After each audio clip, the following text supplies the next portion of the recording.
Hän ei ole koskaan ennen Suomessa käynyt, ei osaa suomea, ei ole suomalaisuudesta oikein mitään tiennyt aikaisemmin muuta kuin isoisänsä kertomukset. Ja on nyt meillä ollut 2 kuukautta residenssissä. Hänellä on näyttely kulttuurikauppilassa. On vielä parisen viikkoa tässä. Tervetuloa. I grew up watching Cinderella,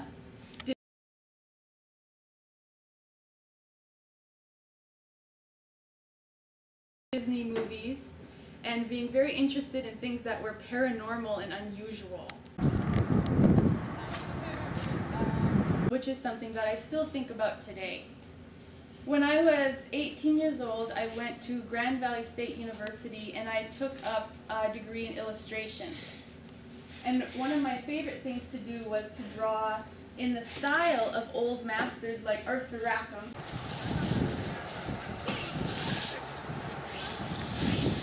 I wanted to develop a body of work that was based off of that idea.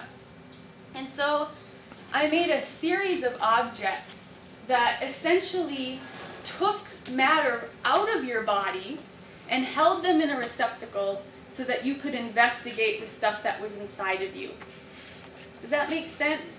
So instead of just taking stuff in all the time, I'm saying, wait a minute, let's see what's inside of us already. This is a watch, and it works, and it tells you what time of the day you should take your birth control pill. So I was interested in subverting those traditional fairy tales. So this is Cinderella, she's delivering a pizza. Sponge will collect your sweat. Some other things that inspired the way these objects look, aside from looking at antique medical devices, I also wanted them to have sort of a contemporary look.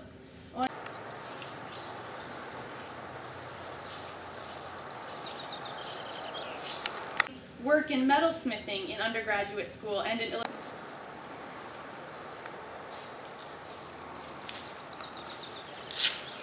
Here it's called a water weenie. It's a little sausage-looking toy. It's filled with water, and when you squeeze it, it slips out of your hand. Do you know what I'm talking about? What do you call that in Finnish?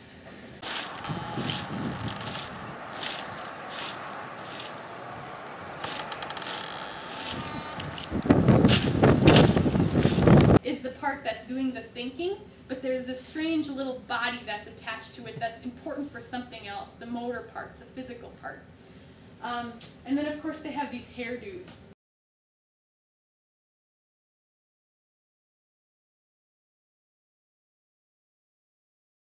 That is essentially where the mold is. It's what's going to make your form look like the form. And then you have this plaster shell that holds the blanket mold in the correct shape so that it will produce accurately, right?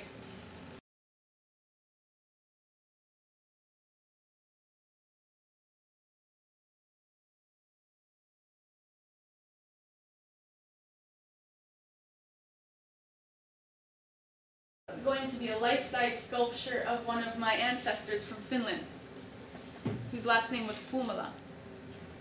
And this is just a very quick little graph that shows how these forms are made. So you've got your sculpture that you seal and protect with various different agents, and then you paint rubber all over the form, and you let the rubber harden, and that's what makes that rubber stock. And then what you do is you build up the plaster shell on either side of the form. You have to determine where the parting line should be.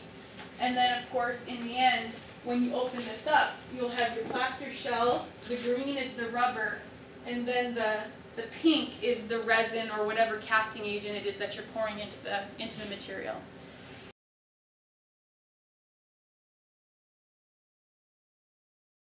Just out of plastic, I cast some plastic to make this mold.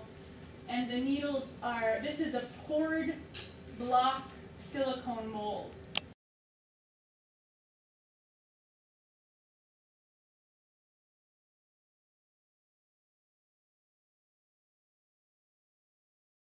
A mile of cotton rope that I used to make the building look as though it was sewn together. And you can see it's pretty tall. so that it won't fall apart when I fill it with plaster. When you start making bigger sculptures, like the size of those irons, if I was going to make a plaster mold of that, I would have to use a wooden box because.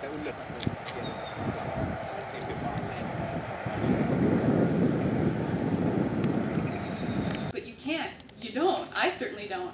The only way that you can make a masterpiece is by discovering something new in your studio or with your paintings or whatever that is.